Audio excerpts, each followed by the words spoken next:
నారాయణ నారాయణ. రక్షించు ప్రభు, రక్షించు. చూస్తున్నావా పర్వత, సంజయ మహారాజు తన సైనికుల నుంచి వేరై ముందుకొచ్చేశాడు. ఇక ఆయన దస్యులను సమీపించబోతున్నాడు. ఈ దస్యులు ఎలాంటి వారంటే ఎంత పేరు ప్రతిష్టలు గల వారినైనా సరే వారిని దోచుకుని చంపగలరు కూడా. అంటే సంజయ్ మహారాజుకు ప్రాణ సంకటం ఏమైనా ఉందా?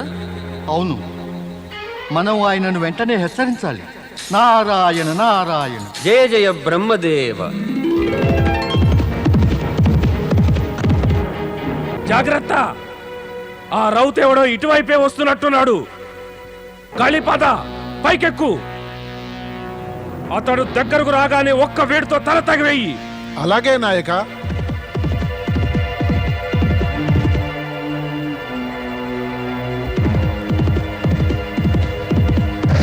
జాగ్రత్త మహారాజా, ఆగండి, ముందుకు వెళ్ళకండి.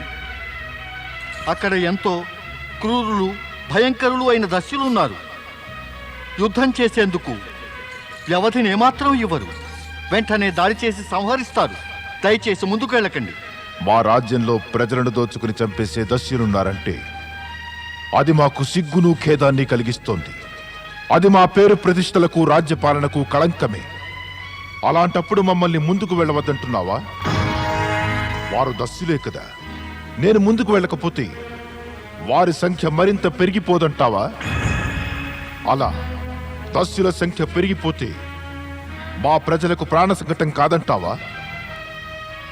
నేను రాజునై ఉండగా ఈ దస్యుల సంఖ్య పెరిగిపోయినట్లయితే నేను ప్రజల పట్ల విశ్వాసఘాతకుండని అనిపించుకోనంటావా? మునివర్య, ఆ దస్యులెవరైనా నన్ను వారిని ఎదిరించకుండా మీరు ఆపివేయడం తగిన పని కానే కాదు. నాకు, నా ప్రజలకు అది హానికరం కూడా. లేదు, నీ మాటల్ని వినిపించుకోను. కర్తవ్య బాధ్యతను విస్మరించని మీ మాటలు వింటే నాకు ఆనందాశ్చర్యాలు కలుగుతున్నాయి. తమ ప్రజలను గురించి ఇంతగా ఆలోచించే మీ వంటి మహారాజులు అరుదుగా కనిపిస్తారు. మీ ప్రజా శ్రేయస్సుకై మీ ప్రాణాలనే లెక్క చేయకుండా అరాజకత్వాన్ని రూపుమాపదల్చిన మీ కార్యదీక్ష అభినందనీయమే. కానీ రాజా, మీరు ఒక్కరు, వారేమో సంఖ్యలో ఎక్కువ ఉన్నారు. ఈ శక్తి పరీక్ష ఏమాత్రం సరితూగదు సుమా. మునివేషధారి మహాశయ, నేనొక రాజును. నన్నిలా భయభీతుణ్ణి చేసి నన్ను, నా కర్తవ్యాన్ని, బాధ్యతను నెరవేర్చకుండా చేస్తారా? ప్రజలకు కలిగిన ఈ ప్రాణ సంకటాన్ని తొలగించనివ్వరా? హంతకులిలా విచ్చలవిడిగా మా రాజ్యానికి ఒక కళంకమై ఉండటం సహించమంటారా? రాజభవనంలోనే ఉండి భోగభాగ్యాలను అనుభవిస్తూ ప్రజలను మాత్రం ఇలాంటి దుస్తుల వాత పడవేయాలంటారా? లేదు మహాశయ, రేపు మా ప్రజలే కనుక నీతి న్యాయాలకు బద్ధులై నిలదీసి నన్ను ప్రశ్నించవస్తే, మాకు రాజువై నీవేం చేశావని అడిగితే ఏం సమాధానమివ్వను? ప్రజలను మభ్యపెట్టగలిగిన మరణించిన తర్వాత ఆ భగవంతుడికి ఏం చెప్పుకోను? నిష్ఠను, కర్తవ్యాన్ని విస్మరించినట్లయితే మృత్యువుకు పిమ్మట ఇటు చూసినా ఎటు చూసినా కూడా నరక ద్వారాలు మా కోసం సదా తెరిచే ఉంటాయి. తప్పక నేను ఆ దస్యులను దండించి తీరుతాను. రాజా, మీ ప్రజా వాత్సల్యము, కర్తవ్య నిర్వహణ అభినందనీయమే, నాకు సంతోషమే. కానీ రాజా, ప్రశ్న ఏమంటే, మీకున్న పరిమిత శక్తితో మీరనుకున్నదంతా సాధించగలరా? మీరు ఒంటరిగానే ఆ ప్రాణాంతకుల్ని దండించగలరా? సాధ్యం కాదు. వారు దండనకు పాత్రులే. ఒక మహారాజుగా తమరి కర్తవ్యమేమంటే మీరు వారిని సంహరించాలి. దానికై వారిని మించిన శక్తిని ఉపయోగించండి. మీరు గనక ఒంటరిగా వెడితే మీ ఉద్దేశము నెరవేరదు. మీ ప్రాణాలకు అపాయమే కలుగుతుంది. రాజా, మీ ప్రాణం విలువైనది. దానిపై ప్రజలదే అధికారం. ఆ ప్రజల హితం కోసమై మీ రక్షణ అనివార్యమే. రాజా, తమ రాజధానికి వెళ్ళి తగినంత సైన్యం వెంటబెట్టుకుని రండి. అప్పుడు మీకు రక్షణ ఉంటుంది, వారికి శిక్ష పడుతుంది. మునివర్య, తమరి సూచన యుక్తియుక్తంగా ఉంది. నేను అలాగే చేస్తాను. ప్రాణం కాపాడి తగిన సూచననిచ్చినందుకు కృతజ్ఞుణ్ణి. శుభప్రాప్తిరస్తు.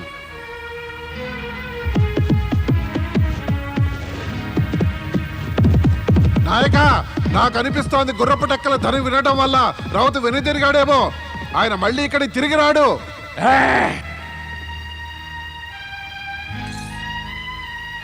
రాజు వెళ్ళిపోయాడా? ఆయన వెళ్ళిపోయాడు. ఇక మనం కూడా వెంటనే వెళ్ళిపోవాల్సిందే. ఏ నీకు కూడా భయమేనా దస్యులంటే? నారాయణ నారాయణ, దస్యులంటే భయం ఎవరికి ఉండదు. పద. సుందరం, అతి సుందరం. ఆహాహాహా, ఇలాంటి ముగ్ధ మోహనమైన ఈ శక్తి స్థలాన్ని చూసి మేను పులకితమవుతోంది. సింహవాహిని మాతా శక్తికి, అసుర మర్దిని మహాదేవి శక్తికి.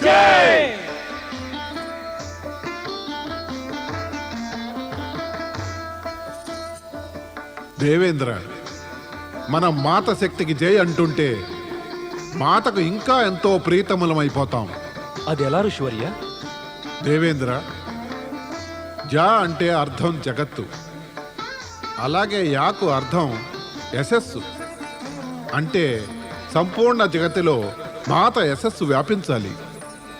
అంటే మాతను కీర్తించేవారు కూడా జగన్మాతలాగే నిర్భయులు, శక్తిశాలురు, దయాళువులు, కృపాళువులు అవుతారు. ఆ మాత సుగుణాలు మన జీవితాలను ఆవేశిస్తే మనం ఆ మాతకింకా ప్రీతములం కామా? అప్పుడు ఆ మాత తన ప్రియమైన భక్తుల పట్ల మరింత దయాళువు, కృపాళువు అయిపోదా? అవశ్యం మునీశ్వర, అలాగే అవుతుంది. మాత సదా తన తనయుల హితాన్నే కోరుతుంది. అదే నిజం దేవేంద్ర. శక్తిమాత సంపూర్ణ జగతికే మూలమైన ఆదిదేవత. ఆమె శరణు కోరి ఆమె చరణాల వద్ద కనుక కూర్చుని ఆరాధిస్తే జీవితం సఫలమే కాదు, ధన్యమైపోతుంది. మాతను కోరినదల్లా లభిస్తుంది. కోరికలన్నీ కూడా నెరవేరుతాయి. మాత శక్తి ప్రేరణే యావత్ ప్రపంచానికి చైతన్యం. ఇలాంటి అనంత, ఆది, పరమ, మహా, దివ్య, సంపూర్ణ శక్తిని ఆవాహన చేద్దాం. सर्वमङ्गलमाङ्गल्ये शिवे सर्वार्थसाधिके शरण्ये त्र्यम्बके गौरि नारायणे नमोऽस्तुते।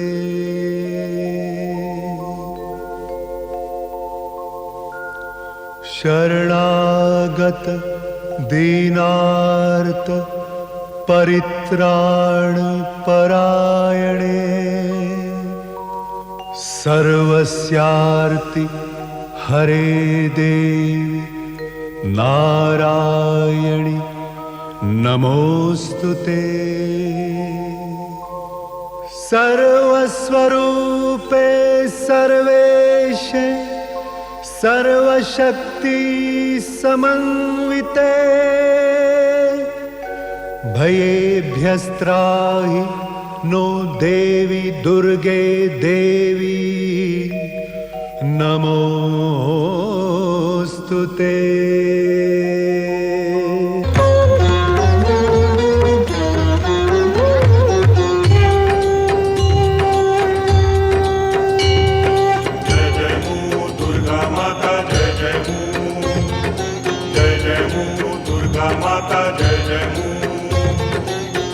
शक्ति स्वरूपिणी श्री कल्याणी ओ जगदम्बा तल्ली भवानी। जय जय मू दुर्गा माता जय जय मू, जय जय मू दुर्गा माता जय जय मू। शक्ति स्वरूपिणी श्री कल्याणी ओ जगदम्बा तल्ली भवानी। शक्ति स्वरूपिणी श्री కళ్యాణి ఓ జగదంబా తల్లి భవానీ జయ జయము దుర్గా మాత జయ జయము జయ జయము దుర్గా మాత జయ జయము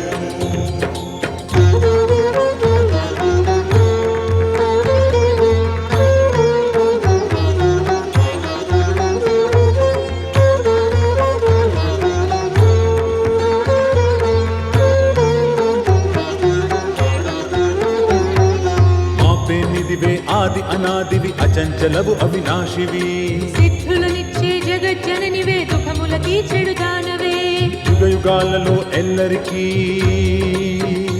ఓ యుగ యుగాలలో ఎల్లరికీ నీ దర్శనమే అభిలాష జయ జయము దుర్గా మాత జయ జయము జయ జయము దుర్గా మాత జయ జయము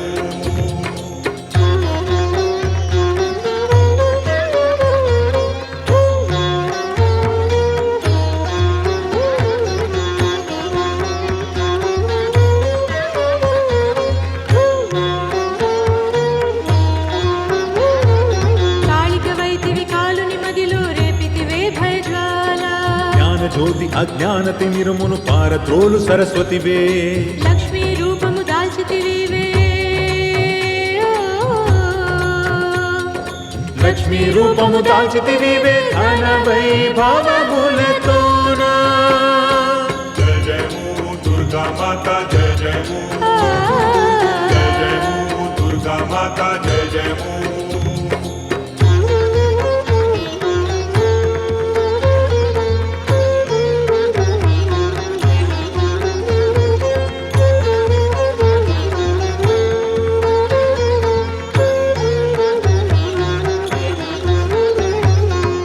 వినాశము చేసితివమ్మ త్రిభువనములు అలరారా రౌద్ర రూపమున నర్తించితివే దుష్టులనే దుర్మాడా కరుణ చూపితివి మునిగణములపై ఓ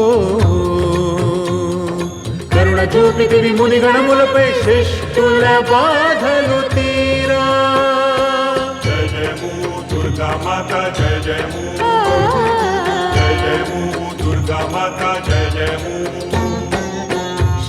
स्वरूपिणी श्री कल्याणी ओ जगदम्बा तल्ली भवानी शक्ति स्वरूपिणी श्री कल्याणी ओ जगदम्बा तल्ली भवानी जय जयमु दुर्गा माता जय जयमु जय जयमु दुर्गा माता जय जयमु जय जयमु दुर्गा माता जय जयमु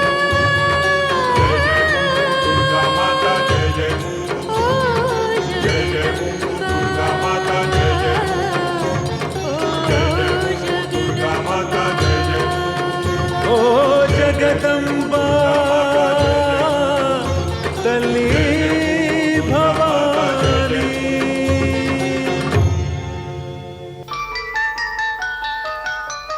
ఇక స్వర్గలోకానికి శక్తి మాత యొక్క కృప తప్పక ప్రాప్తిస్తుంది. మీ ఇరువురు మాట ఇవ్వండి, నియమిత పరిధిలో శక్తిని ఆరాధిస్తామని. అలాగే ఋషివర్య.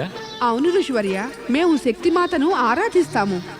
దేవీ శచి, ఒక నిజాన్ని మదిలో పదిలపరుచుకోండి. శక్తి మాతను ఆరాధిస్తే మహాదేవుని కృపను సులువుగా పొందగలరు. ఎందుకంటే శివుడు శక్తి రెండూ పరస్పరం ప్రతిరూపాలే. శక్తి లేకుంటే శివుడు సంపూర్ణుడు కాడు, ఇంకా శివుడు లేని శక్తి లేదు.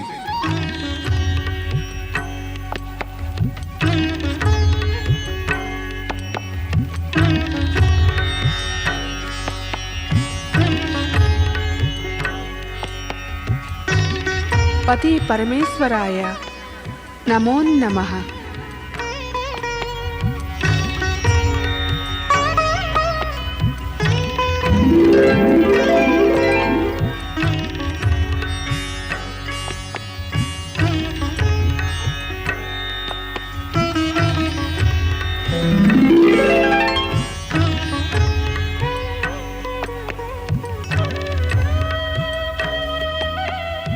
నన్నింత తదేకంగా చూస్తున్నారేం స్వామి? త్వష్ట మహర్షి స్వర్గంలో నీ శక్తి స్వరూపానికి పట్టం కట్టించాడు. ఏ దేవతలైతే కేవలం స్వార్థబుద్ధితో నిన్ను స్మరించారో వారే ఇప్పుడు స్వర్గలోకాన శక్తి స్థలాన్ని స్థాపించి నిన్ను ఆరాధిస్తున్నారు. ఎందుకు నీవు అలా చూస్తున్నావు? ఇదంతా నిజమని నీకు తెలిసినదే కదా. నీకీ సంగతి తెలీదా? స్వర్గలోకంలో నీ ఆరాధన ప్రారంభమైంది. నాకు ఏం తెలిసినా తమరి నోటి వెంట వినాలనిపిస్తోంది. దేవి, నారదుడికి వరాన్నిచ్చిన పిమ్మట నీవతడి గురించి మర్చిపోయినట్టున్నావు. అవును స్వామి, తమరు నారదుడికి ధర్మపత్ని లభిస్తుందనే వరం ఇచ్చారు కదా. అతడు గృహస్థుడైపోయాడా? ఇప్పటిదాకా కాలేదు. ఇక అటువంటి పరిస్థితి అతనికి త్వరలోనే కలుగుతుంది. నారాయణ నారాయణ జయ జయ బ్రహ్మదేవ, నారాయణ నారాయణ. జయ జయ బ్రహ్మదేవ.